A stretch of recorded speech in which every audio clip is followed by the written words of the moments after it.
नमस्ते दोस्तों, स्वागत है आपका इस वीडियो में। आज हम पढ़ेंगे स्केलेटल सिस्टम का बहुत important topic bone structure, bone versus cartilage difference और ओसिफिकेशन कैसे होता है। स्टेप बाय स्टेप सब कुछ simple hand drawn A4 size sheet पे इंग्लिश में। ये वीडियो नीट, बोर्ड्स एग्ज़ाम और मेडिकल स्टूडेंट्स के लिए बहुत हेल्पफुल रहेगा। लाइक, सब्सक्राइब और कर लेना बेल आइकन के साथ। चलो शुरू करते हैं। बोन स्ट्रक्चर, पहले हम मैक्रो स्ट्रक्चर देख लेते हैं। ये डायग्राम देख रहे हैं, ये लॉन्ग बोन का डायग्राम है। एग्जाम्पल हम फीमर ले लेते हैं। यहाँ आप एक्सपेंडेड एंड्स देख रहे हैं, ऊपर और नीचे, इधर और इधर और इधर इधर। इसको हम एपीफेसिस बोलते हैं। बीच में मिड में जो है एक शाफ्ट होती है, उसको हम डायफेसिस बोलते हैं। इसमें हमारी मेडुलरी कैविटी भी आती है जो यहाँ से होते हुए जाती है। और हमारे पास एक येलो बोन मैरो होती है और एक रेड बोन मैरो होती है। येलो बोन मैरो जो है वो बोन को एनर्जी देने में काम करती है, यूजुअली फैट होती है। और रेड बोन मैरो जो है हमारी, वो रेड ब्लड सेल्स बनाने में हेल्प करती है। और फिर उसके बाद हमारे पास जो है, ये आप जॉइंट देख रहे हैं, इसके ऊपर एक कार्टिलेज है।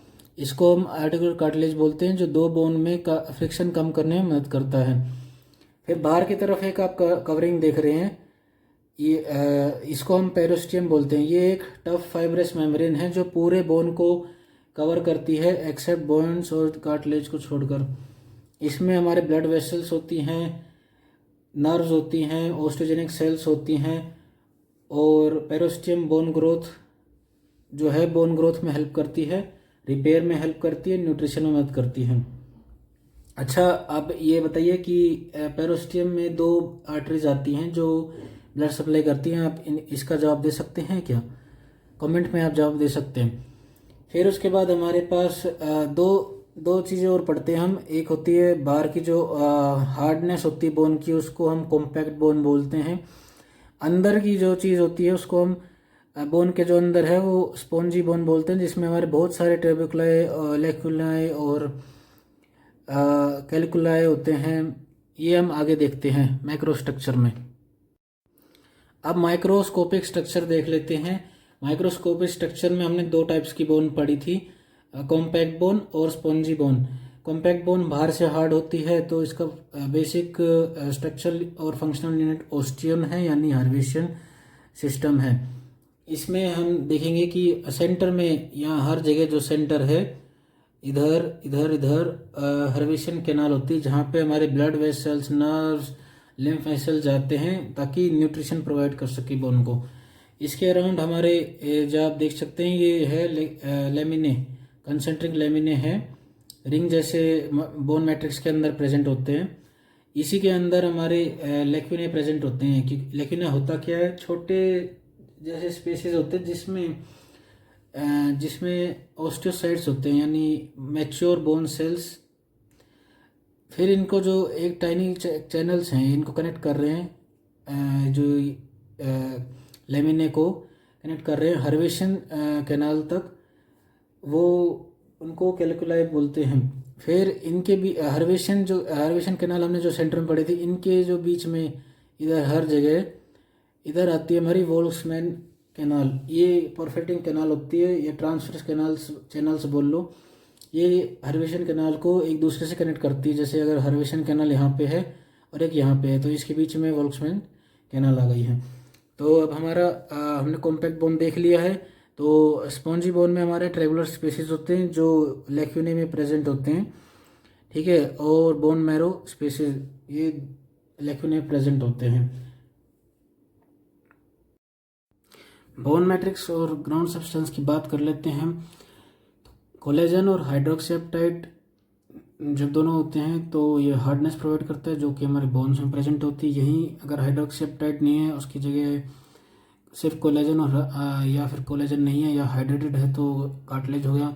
बोन सेल्स की बात कर लेते हैं तो ओस्टियोब्लास्ट होते हैं, ओस्टोसाइट्स होते हैं लेक्यूना के अंदर, और ओस्टियोक्लास्ट जो रीअब्जॉर्प्शन करते हैं।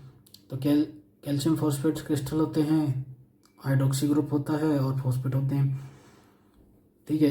यही बोन सेल्स कार्टिलेज में कॉन्ड्रोसाइट्स होते हैं। अच्छा, ग्राउंड सब्सटेंस हम बताए नहीं। ग्राउंड सब्सटेंस जो है एक जेल लाइक सब्सटेंस होता है जो सेल्स के बीच में जो गैप होते हैं उनको फिल करने में मदद करता है। अब ब्लड सप्लाई टू बोन, यानी जो आर्टरीज हैं, बोन को न्यूट्रिशन कैसे मिलता है, क्योंकि बोन एक लिविंग टिश्यू है इसलिए ब्लड सप्लाई तो ज़रूरी है। तो सिर्फ दो ही आर्टरी हैं मेन, जैसे कि मैंने आपको पहले बताया था कि आप आर्टरीज कमेंट करें।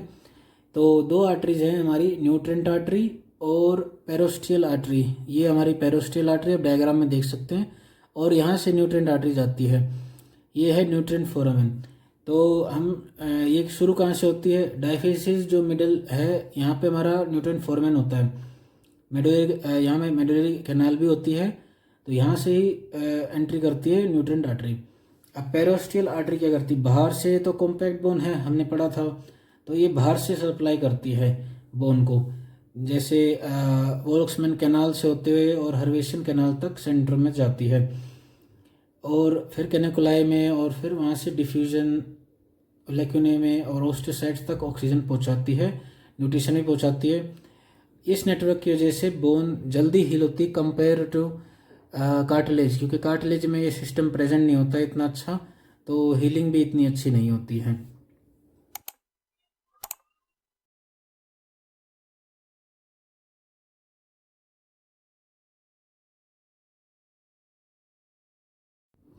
अब हमारा सेकंड टॉपिक जो है वो बोन वर्सेस कार्टिलेज डिफरेंस के बारे में है। इसमें हम ये फीचर्स हो गए हमारे नेचर, बोन का जो है नेचर क्या है, हार्ड और रिजिड होता है, ग्राउंड सब्सटेंस के साथ कैल्सिफाइड हाइड्रोक्सेप्टाइड और कोलेजन वही हार्डनेस क्रिएट करते हैं बोन में। सेल्स ओस्टियोसाइट्स इन लेक्यूने और ओस्टियोब्लास्ट प्लास्ट और ओस्टियो प्रोजेनिटर सेल्स जो इन सबको बनाती है। वास्कुलरिटी के हिसाब से हाईली वास्कुलर होती है क्योंकि बहुत सारी अच्छी ब्लड सप्लाई मिल रही है, न्यूट्रिएंट भी अच्छे से मिल रहे हैं। तो न्यूट्रिशन हमारा इसको आर्टरी से मिल रहा है और लेक्यूनाई बाय डिफ्यूजन से मिल रहा है, दो तरफ से मिल रहा है, तो हीलिंग भी बहुत अच्छी होगी। लोकेशन की बात कर लें तो स्केलेटन हो गया। कार्टिलेज जो है नेचर बाय फ्लेक्सिबल और इलास्टिक होता है। ग्राउंड सब्सटेंस जो है हाइड्रेटेड होता है, जेल लाइक रेजिस्टेंट होता है, और प्रोटोग्लाइकेंस और जीएजीज होते हैं। सेल्स की बात कर लेते हैं, जो मैंने पीछे बात करी थी, कॉन्ड्रोसाइट्स होते हैं लेक्यूने में, बस बोन में जो है वो हमारे ओस्टियोसाइट्स होते हैं, और इधर कार्टिलेज में कॉन्ड्रोसाइट्स होते हैं। वास्कुलरिटी के हिसाब से इतना अच्छा ब्लड सप्लाई नहीं है, मतलब जितना बोन का है। डिफ्यूजन से ही होता है इसका, क्योंकि आर्ट्रियल सप्लाई इतना अच्छा नहीं है इसका जैसे बोन का है। हीलिंग इस वजह से एवास्कुलर है तो हीलिंग भी पुअर होगी, क्योंकि अच्छी न्यूट्रिशन नहीं मिल रही है। तो इसकी लोकेशन हमारी ear, nose, joint, fetal templates, यानी हो गए हमारे जो मुस्लिम लोग कैप पहनते हैं, स्कल कैप जो पूरा हो। तो हम टाइप्स ऑफ कार्टिलेज देख लेते हैं। पहला हमारा हाइलेन कार्टिलेज है, इसमें हम 3 टाइप्स पढ़ते हैं, हाइलेन, इलास्टिक और फिब्रो कार्टिलेज। तो आप डायग्राम देख सकते हैं, तो ग्लासी मैट्रिक्स होता है, यहाँ पे हमारा लेक्यूने होते हैं, उसके अंदर कॉन्ड्रोसाइट्स होते हैं, और हमारे इसमें ना के बराबर ही कोलेजन फाइबर्स होते हैं। लोकेशन हमारा स्टर्नल एंड्स हो गए, फिर स्टर्नल एंड्स ऑफ रिब्स, फिर articular surfaces, tracheal rings, लैरिंग्स, septum, यानी जो नाक के बीच में दो नोस्ट्रल के बीच में एक दीवार होती है उसको हम नेजल सेप्टम बोलते हैं। फिर उसके बाद हमारा फंक्शन जो है स्मूथ सरफेस ऑफ आर्टिकुलेशन है, इसमें सपोर्ट प्रोवाइड करता है आर्टिकुलेशन, यानी दो सरफेसेस के बीच में फ्रिक्शन कम करने के लिए। फिर हमारा दूसरा है इलास्टिक कार्टिलेज। इलास्टिक कार्टिलेज का अपीयरेंस हम लाइट स्टेनिंग मैट्रिक्स हो गया, लेक्यूने हो गए, कॉन्ड्रोसाइट्स हो गए, और हमारे डार्क स्टेन जो हैं इलास्टिक फाइबर्स हो गए। ठीक है, लोकेशन हमारा ऑडिटरी ट्यूब्स हो गए, एपिग्लोटिस हो गया, एक्सटर्नल ईयर हो गया। फिर फंक्शन की बात कर लेते हैं हम, प्रोवाइड्स फ्लेक्सिबिलिटी टू रिकॉइल। अब हम तीसरा जो है फिब्रो कार्टिलेज देख लेते हैं। तो थिक बंडल जो डार्क स्टेन्ड है हमारे वो कोलेजन हो गए, और इधर हमारे बहुत सारे रोज की लेक्यून है, इसके अंदर कॉन्ड्रोसाइट्स हो गई।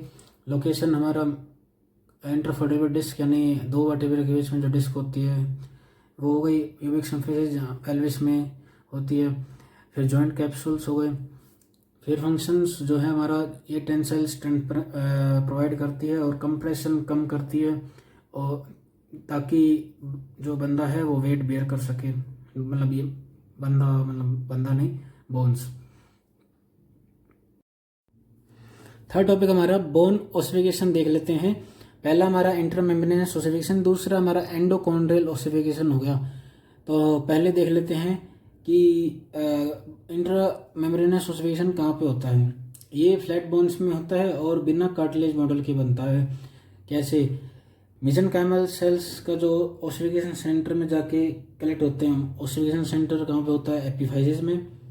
सिर्फ इंट्रा मेम्ब्रेनस ओसिफिकेशन का सेंटर प्राइमरी जो है वो एपिफाइसिस में होता है। फिर क्या होता है, ये डिफरेंशिएट जो ये बन जाते हैं ओस्टोब्लास्ट। ओस्टोब्लास्ट क्या करते हैं?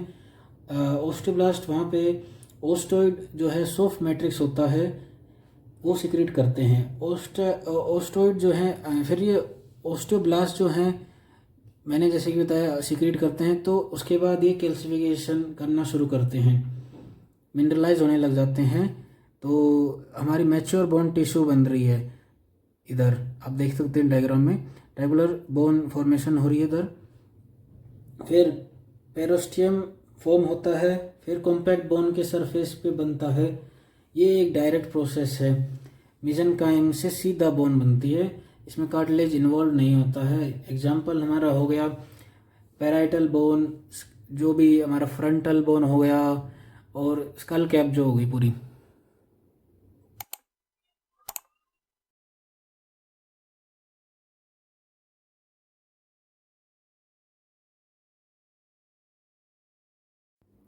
तो दूसरा देख लेते हैं हम एंडोकॉन्ड्रियल ओसिफिकेशन, जो लॉन्ग बोन्स में होता है। दोनों में होता है, फ्लैट बोन्स में भी होता है और लॉन्ग बोन्स में भी होता है। तो हम पहले देख लेते हैं लॉन्ग बोन्स में होता है, जो ह्यूमरस में होता है, फीमर में होता है, वो देखेंगे हम पहले। ठीक है, तो हमारा पहला जो है कार्टिलेज मॉडल बनता है, हाईलैंड कार्टिलेज ओनली।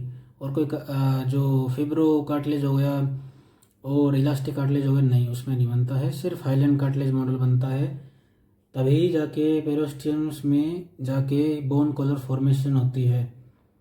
फिर बोन कॉलर जब बनता है डायफिसिस के अराउंड, तब जाके प्राइमरी ओसिफिकेशन सेंटर जो कि डायफिसिस में ही है, एंडोकॉन्ड्रियल ओसिफिकेशन का, ना कि इंट्रामेम्ब्रेनस का।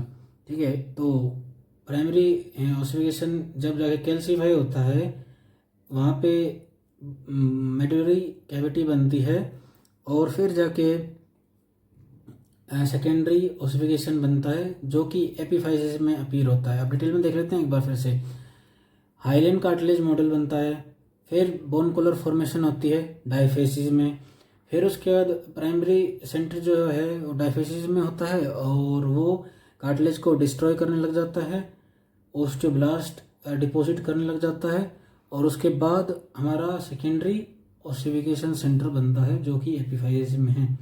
इसके बीच में हमारा जो है एपिफिजियल प्लेट आती है, जो बोन लेंथ बढ़ाती है, ग्रोथ करती है। ठीक है, हम फ्लैट बोन्स की भी एग्जांपल देख लेते हैं। एंडोकॉन्ड्रियल ओसिफिकेशन में वो है स्टर्नम, हिप जॉइंट या बोन, और scapula. Epiphyseal growth plate Jones, इसकी बात कर लेते हैं।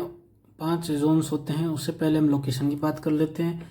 ये बोन थी, हमने पढ़ा था बोन स्ट्रक्चर मैक्रो में, जो एक्सपेंडेंट्स हैं ऊपर और नीचे एपिफाइसिस, मिड में डायफेसिस, और नैरो थोड़ा सा स्ट्रक्चर होने लग जाता है, उसको हम मेटाफाइसिस बोलते हैं। बीच में एक और स्ट्रक्चर होता है फाइसिस, जो चिल्ड्रन में प्रेजेंट होता है। ठीक है, और जब बोन ओसिफाई हो जाती है 18 से 25 ईयर्स तक, उस जब बोन ओसिफाई होती है इधर एनाटॉमिकल लाइन आ जाती है। ठीक है, ओसिफाई होगी, अब बोन ग्रोथ नहीं होगी। तो हम जोन्स के बारे में डिस्क्राइब कर देते हैं थोड़ा सा। तो हमारी पहली जो जोन है हमारा वो है रेस्टिंग या रिजर्व जोन, जिसमें हमारे नॉर्मल कॉन्ड्रोसाइट्स प्रेजेंट हैं। फिर हमारा नॉर्मल कॉन्ड्रोसाइट्स जो हैं माइटोसिस से बढ़ते हैं और कॉलम्स में बनते हैं, जिसको हम प्रोलिफरेशन जोन कहते हैं। फिर उसके बाद सेल बड़े होने लग जाते हैं साइज में, उस जोन को हम हाइपरट्रोफी जोन बोलते हैं।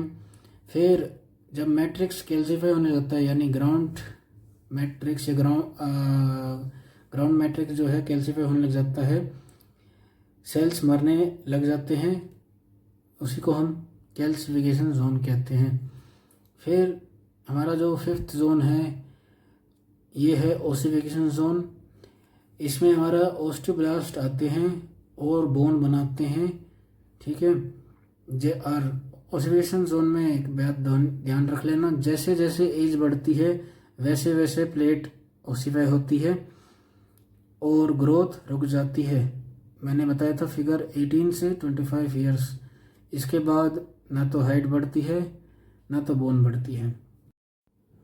तो समरी और कंक्लूजन देख लेते हैं। हमने बोन स्ट्रक्चर देखा था, उसके अंदर हमारे बोन स्ट्रक्चर माइक्रोस्कोपिक स्ट्रक्चर देखा था। उसके अंदर सेंटर में हर्विसन कैनाल या सिस्टम होता है और दो कैनाल्स को जोड़ने का काम करता है वोल्क्समैन कैनाल, ठीक है। दो आर्टरीज होती हैं जो सप्लाई करती है, एक अंदर जाके सप्लाई करती है वो न्यूट्रिएंट आर्टरी होती है, जो बाहर से कॉम्पैक्ट बोन से सप्लाई करती है वो पेरोस्टियल आर्टरी हो गई हमारी।